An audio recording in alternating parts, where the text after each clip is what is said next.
Ghatanothoa is one of the great old ones in the Cthulhu mythos, first appearing in August Derleth's story Out of the Aeons.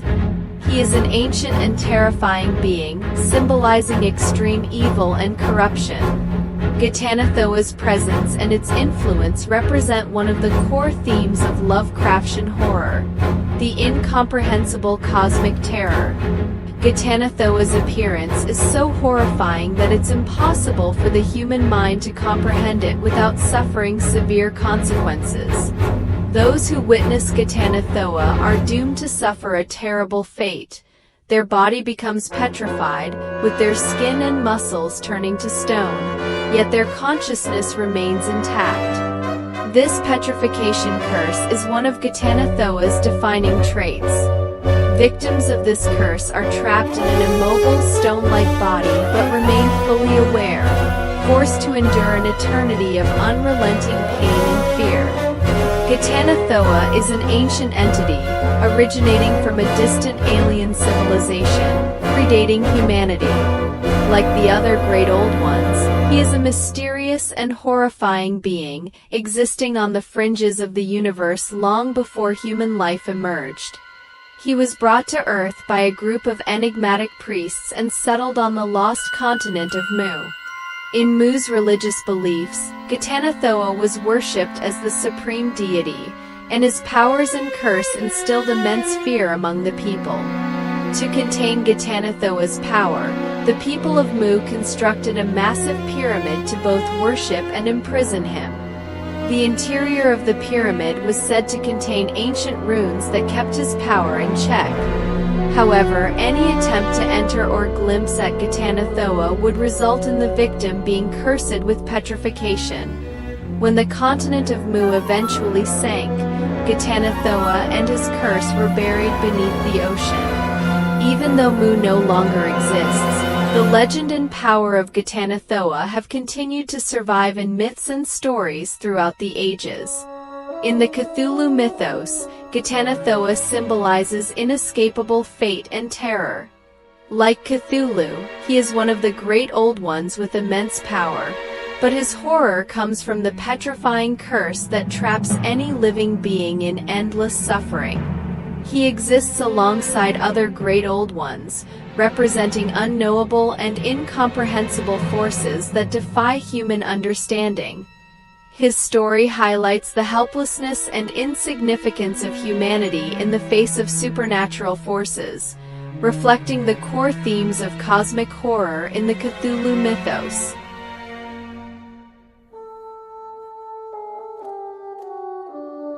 Hastur is a prominent great old one in the Cthulhu mythos, first introduced in the works of American writer Ambrose Bierce, later expanded upon by Robert W. Chambers, a contemporary of H.P. Lovecraft.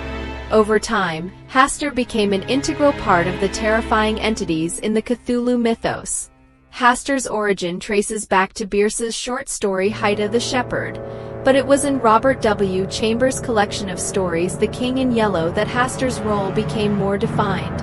In this work, Hastur is closely tied to the mysterious and malevolent play The King in Yellow, which embodies incomprehensible madness and chaos.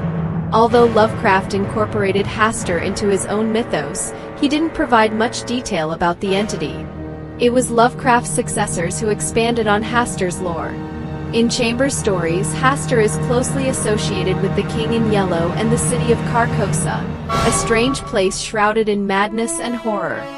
The King in Yellow is often depicted as the ruler of this city, clad in a cursed yellow robe. Some interpretations suggest that the King in Yellow and Hastur may be different aspects of the same being, or that the King in Yellow is an avatar of Hastur. Hastur's appearance is vague and not uniformly defined. In some accounts, he is described as a supernatural entity whose form defies human comprehension. In later works, Hastur is often linked to chaos, corruption, and madness. Like other malevolent beings in the Cthulhu mythos, Hastur represents incomprehensible cosmic truths and unknown terrors. His power can induce endless madness, and those who come into contact with him inevitably face mental collapse. Though Lovecraft himself didn't elaborate much on Hastur, Later Mythos writers developed him into a powerful figure. In some stories, Hastur is portrayed as a rival to Cthulhu, being referred to as the Unspeakable One, and associated with ancient, hidden secrets and unnameable chaos.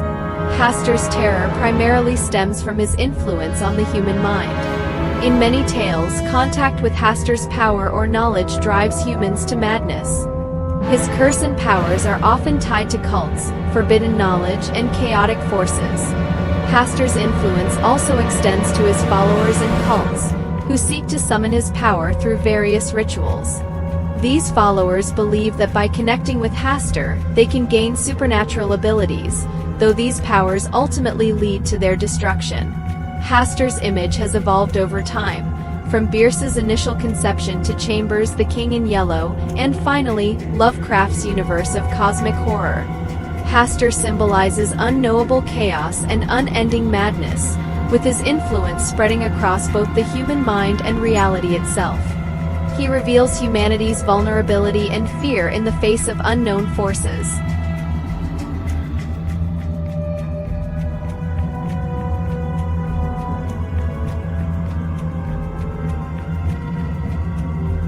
Ithaqua is one of the great old ones in the Cthulhu mythos, first created by H.P. Lovecraft's contemporary, August Derleth. He is sometimes referred to as the Windwalker or the God of the Cold, and his appearance and influence are filled with extreme cold, loneliness, and the terrifying power of nature. Ithaqua is typically depicted as a giant, humanoid monster with an unclear form, resembling a tall ghost or giant, often shrouded in polar storms and blizzards. His body is usually pale or bluish-white, symbolizing the freezing cold of the polar regions, and his eyes glow with a strange light. Due to the fact that Ithaqua's appearance is often hidden by polar snowstorms, he frequently appears as an indistinct shadow or outline. Ithaqua first appeared in Derleth's short story The Thing That Walked on the Wind. In the story, he is described as being closely associated with cold ice and storms, mainly operating in polar regions, particularly in places like Canada, Alaska, and Siberia. He is not only a mysterious entity that controls snow and wind, but also has the power to summon extreme weather conditions that affect living beings on Earth. Ithaqua's powers are primarily exhibited through his control over storms and cold. He can manipulate winds, snow, and storms. Wherever he passes, polar storms descend, and people die from the extreme cold. Furthermore, Ithaqua can move quickly through snow and wind, pursuing those who attempt to escape his influence. He is also able to abduct his victims, taking them to distant polar regions from which they can never escape. Ithaqua's presence is also tied to psychological terror in humans. People facing him often fall into despair and madness. His victims frequently disappear mysteriously, and their bodies are never found, as they may have been taken to an unknown polar world by the Windwalker. Although Ithaqua was not created by Lovecraft himself, Derleth gradually integrated him into the Cthulhu mythos. Derleth positioned Ithaqua as one of the great old ones, symbolizing a cosmic horror related to natural forces, cold and storms. Like Cthulhu and other great old ones, Ithaqua represents the vulnerability and helplessness of humanity in the face of natural powers. Within the Cthulhu mythos, Ithaqua's influence extends globally, particularly in polar regions. His cult followers often worship him in these frozen lands, performing sacrifices and rituals in the hope of gaining his protection or borrowing his power. Ithaqua symbolizes the merciless and uncontrollable forces of nature, especially the extreme threat of cold and storms. His image evokes the dangers and mysteries of polar exploration, with many stories portraying him as the personification of a natural force, one of the terrors humans face in their struggle against nature.